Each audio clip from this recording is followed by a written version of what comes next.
Two of the most interesting files in this release concern the Rendlesham incident that took place in Suffolk in December 1980. Rendlesham is undoubtedly Britain's best-known UFO incident, and it has become known as Britain's Roswell.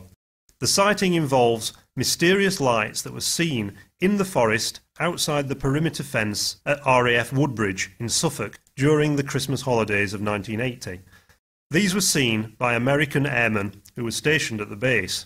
They claimed they'd seen a UFO landing in the forest, and they went to investigate and found traces on the trees, on the ground, and also mysterious radiation readings. A summary of these events was written up in January 1981 in a famous memo that was sent to the Ministry of Defence by Lieutenant Colonel Charles Holt, who was the American Deputy Base Commander. Holt himself had actually seen one of these UFOs in the forest. Now, Holt's memo opens one of these files, and this then largely consists of correspondence between the Ministry and members of the public who wrote in about the case between 1983 and 1995. The file also shows that the MOD were unable to explain this incident, but they decided it was of no defence significance, mainly because no unidentified objects had been detected on radar at the time. A second file contains the MOD's final position statement on the Rendlesham incident. This was written for the Defence Minister, Lord David Trefgarne, in 1995. It says, "We think it's highly unlikely that any violation of UK airspace would be heralded by such a display of lights. I think it equally unlikely that any reconnaissance or spying activity would be announced in this way." But Lord Hill Norton, who was a former Chief of Defence Staff, was unconvinced by the official statements on the case.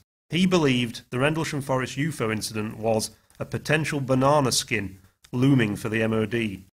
In a letter he wrote to the Defence Minister Michael Heseltine in 1985, he said, "If the USAF report is accurate, there is evidence that British airspace and territory are vulnerable to unwarranted intrusion to a disturbing degree.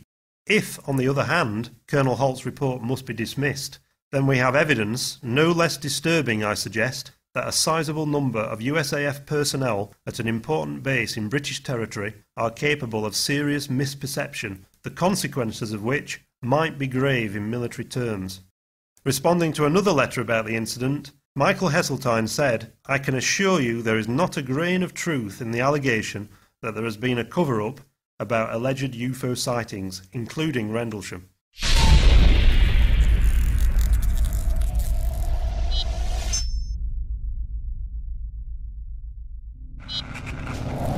And members of the press, my name is Larry Warren. 20 years ago, in 1980, I was a security specialist assigned to RAF Bentwaters, Woodbridge, NATO Air Force facilities in Suffolk, East Anglia. I had a secret security clearance.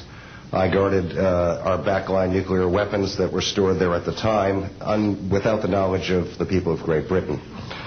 I went through a portion of a 3-night UFO event where objects made incursions over our WSA, fired pencil-thin beams of light into them, and adversely affected the ordnance, possibly.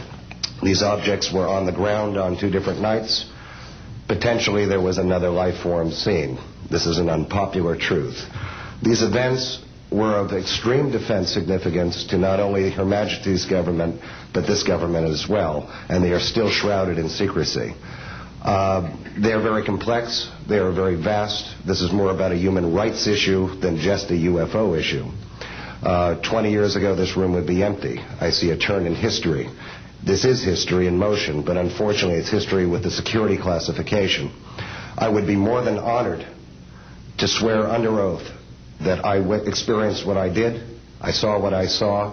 These events produced not only, after numerous denials by this government, a memo by Lieutenant Colonel Charles Holt, our Deputy Base Commander, which reads like science fiction. It also produced, years later, an on-site audio tape he made as these objects performed their feats and did what they did and violated airspace.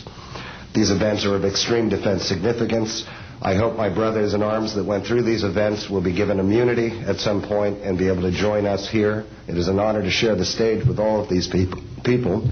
And I think for all our children, my son Dennis, God bless you, son, we can change the world. You're heroes for being here also, and I will testify in front of Congress if asked to. God bless. Thank you.